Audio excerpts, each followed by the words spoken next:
A groundbreaking for the next big development project in Utah. A momentous occasion for our state and for this project, for a new era in our state. I'm Ben Winslow in Bluffdale. Utah's governor and other political leaders rode heavy construction equipment to break ground on the first phase of the Point.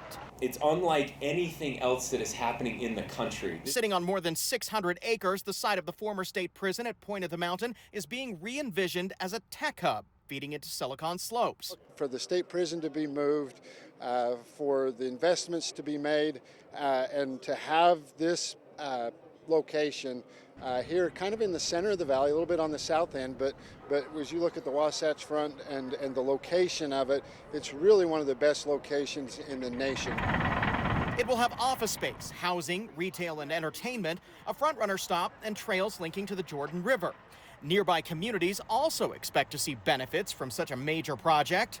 This is an area that's a catalyst for additional growth and economic prosperity for the state of Utah that I think is synergistic with what we're doing directly in South Jordan. This is actually a taxpayer-funded project. Normally on these types of things, the land is sold to a private developer, and that's that. But in this case, $165 million in taxpayer dollars has been put forward to pay for the infrastructure, the roads, the water, the sewer, the power, telecommunications, and the state continues to own the land. So we'll be leasing out properties here as we take down and build different buildings. They'll pay lease payments back to the state, and that will go to pay for first the infrastructure loan, but then generally to pay back to the taxpayers really the investment the state's making.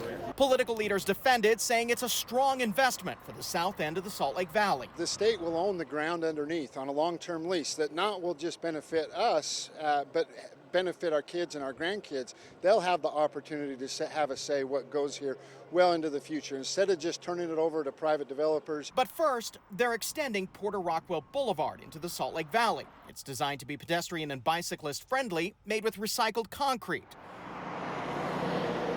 On the already completed portion of the road, some commuters think that's a good thing. As long as the development's coming along and we're starting to create jobs for everyone, that's really what's important here. It's just very congested, lots of traffic, and there's nowhere for all the cars to go.